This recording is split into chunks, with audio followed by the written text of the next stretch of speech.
Hi y'all, my name is Nico Murillo, for those who don't know me, and I'm the chair of Texans for Safe Access, and we're part of a national organization called Americans for Safe Access, which is based out of Washington, D.C., and was founded in 2004 by medical cannabis patient Steph Schreier.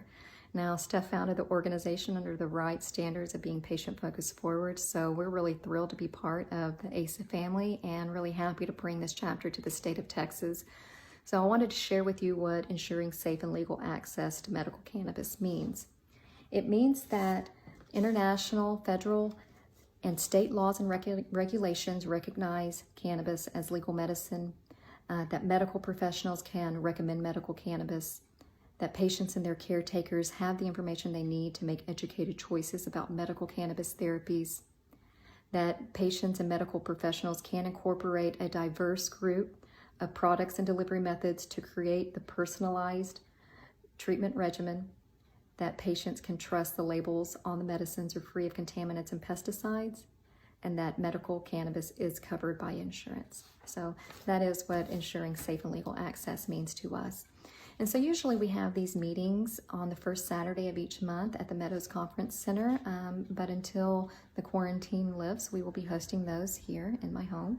And so our next meeting will be May the 2nd, and I will be going over how to write your legislator and how to prepare your patient testimonial. So y'all tune in, and if y'all haven't done those, I will be teaching. So currently we have $1,236.81 in our bank account. That's with an in of $708.13 and an out of $204.14.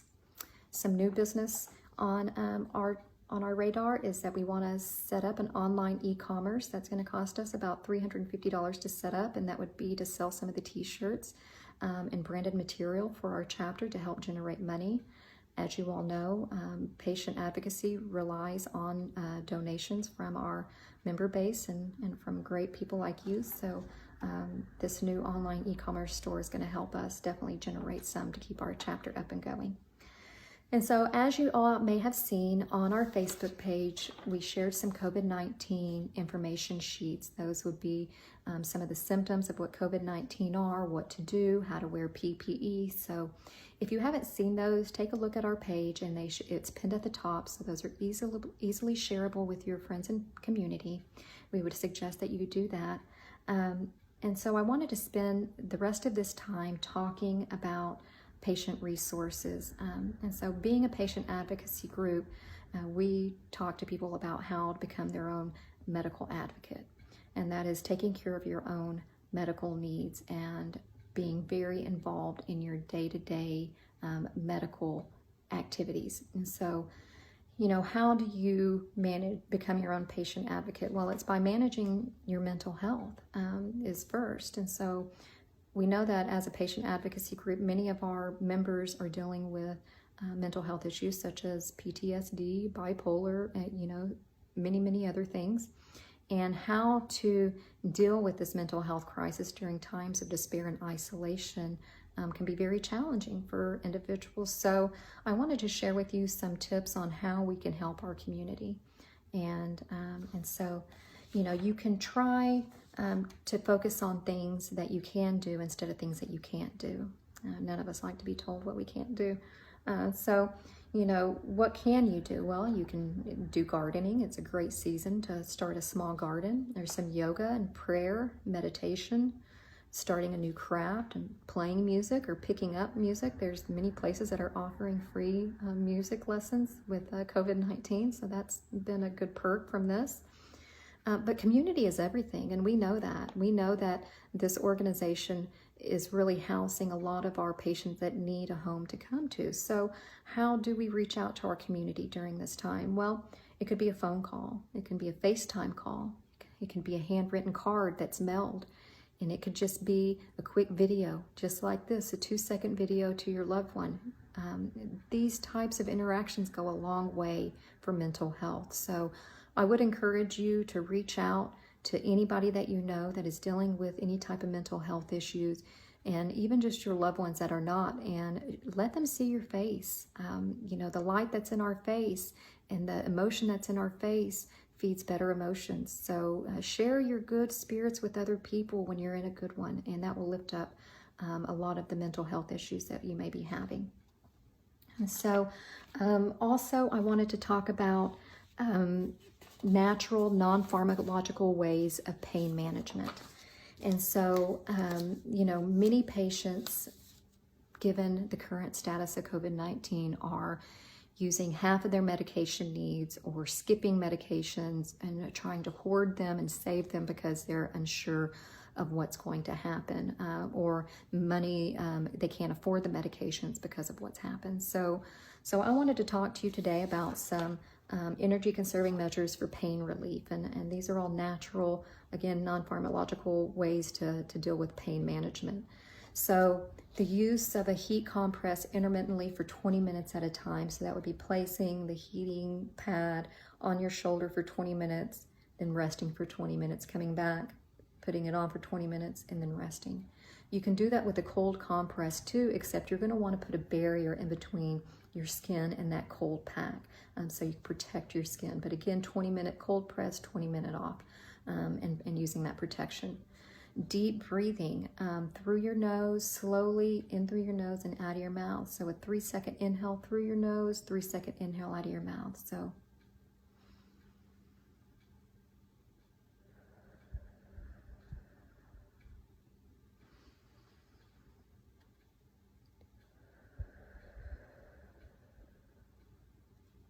okay. That will help lower blood pressure, it helps center you, it will help get the focus off of the pain, and so definitely do deep breathing exercises. Mild stretching exercises throughout the day is going to help with all of the soreness and kinks that you may have accumulated through sleeping, and also stretching before you get out of bed. That's one of the most beneficial things you can do, is to do small stretches while you're still lying in the bed to work out some of those kinks and positions that you may have been laying in overnight that makes the body just feel sore and rigid. So stretching also helps you sleep better. It helps you get into your sleep rhythm pattern better. So I can't emphasize enough what stretching does for you. And for a lot of seniors, even if you look up senior chair yoga, is a great way for you to start adapting some mobility, because mobility and balance is everything as you age, and keeping that your wellness, your physical wellness up, is going to help in recovery and in self-management of your health. So stretch. Using a tub seat or a handheld shower head with bathing. This especially goes with anybody that has, anybody that has mobility issues, or seniors that can't stand for long periods of time. Using that shower head that's going to be right here, that mobility is a lot easier, and you're sitting in the chair, so that's going to take pressure off of the spine. Okay. So let's see, rest before difficult tasks. So you're going to go out and garden. Well, take a 45-minute break before you go. Eat some good food. Make sure you're getting some fuel into you, some complex carbohydrates, fruits and beans and oats. Give yourself some good, nutritious food, and that's going to help you have the stamina and the hydration you need to perform any activity. And so you're also going to schedule that activity when you can most tolerate it. So, after your rest period, or right after pain medication, or at least an hour after your meals is a great time for you to schedule that activity, and pace yourself. Don't rush. If it's a large project, you may need to pace that out over several days so you don't throw your back out, or you don't overexert yourself. So, and definitely drink a lot of water as you're doing these activities and staying hydrated. Let's see. Sit to perform an activity instead of standing when possible. Let's just say you're cleaning snap peas. Sit down and do it, and try to take some of that pressure off of that spine. You're going to, whenever you're sitting, you're going to focus on your posture when you're sitting and lying down. So most of us during the day, we're like this, and we're hunched over our work, and we're texting, or we're typing, or we're working on something. As a chef, I'm always like this, and cooking. So you constantly have to bring yourself back, and shoulders back, and head on straight. You're constantly bringing yourself back, and your arms in, and putting on your head on straight, sitting up straight, tucking that tailbone in so your spine is elongated and you're protecting that lower spine, and being really actively focused on proper positioning when you're sitting, as well as you're laying down. When you're laying down, you're making sure that the spine is flush on that mattress, that your shoulder blades are tucked back behind you when you're laying down, so you're laying flat. You can even tuck that tailbone into to protect the curvature of the spine if you're having lower back pain. So just active thinking when you're sitting and standing is going to help with pain management and help correct some of those problem areas that you may have had. So, and then holding objects close to your body. So I'm here, I have a piece of paper, it's very light, but if this were a book or anything heavy, that it's up here close to me. It's not out here, because as it's out here, you're putting more pain, more pressure and more weight on these shoulders, and that's where a lot of us carry the pain and the stress of the day. So you're going to pull it closer to your body to conserve energy, and that should help with some of your pain management. So anyways, those are some energy conserving measures that are non-pharmacological ways of pain management, and I would recommend those as an alternative to trying to over-medicate with prescriptions. That many times you can find that this may be a good alternative for you and your needs. So next I want to talk about emergency preparedness, and with COVID-19, I think it's taken a lot of us by surprise, and none of us were really prepared for what was going to happen. So emergency preparedness is especially important in our patient community, because many of us know that many of our patients are either wheelchair or bedbound, and so they can't get out of the house, or they have caretakers that have to leave the house and do their errands. So everything's just really challenging right now with the stay-at-home regulations. And so I think that emergency preparedness is something that you and your family should definitely implement into your home for your own peace of mind. And so emergency preparedness is really set up for natural disasters and weather-related, but as we're looking at how pandemics are affecting our society, I think that it rolls really nicely into being prepared for pandemics too. So emergency preparedness is planning ahead to ensure adequate care in case of severe weather, natural disaster, or COVID when disaster is imperative. So there's some key considerations, especially when you're talking about patients and elderly, that you want to take in consideration during this disaster plan. And you really want to have this information really readily available for anybody to access if they were to come to your home. So sharing this plan with other family members in a printed file, not that stuck on your computer, so people can access this information during times of emergency. So in this disaster plan, you will have the following. You will have an emergency contact card listing all of the emergency contact numbers, family information, including list of doctors, relatives, or friends who should be notified in case of an emergency. So, and y'all don't worry about writing this down. I'm going to provide information cards with this meeting as well. So you need to discuss with your family members what to do in case of an emergency. You need to create a disaster kit that includes 3 days of supplies. And within that kit, you're going to have water and food, non-perishable food, such as protein bars, fruit bars, dried fruit, nuts, peanut butter, crackers, canned juices or canned food, plus a manual can opener, not an electric one, and a flashlight with plenty of batteries, as well as a battery-operated radio with extra batteries. Now, you need the can opener and these manual type accessories because you may have to leave the house, and we'll talk about that a little bit later. You'll also need a change of clothes and an extra blanket, some first aid supplies, prescription medicine list plus copies of your prescription, eyeglasses and hearing aids plus additional batteries, copies of medical insurance and Medicare cards, and you'll want a little bit of cash on hand.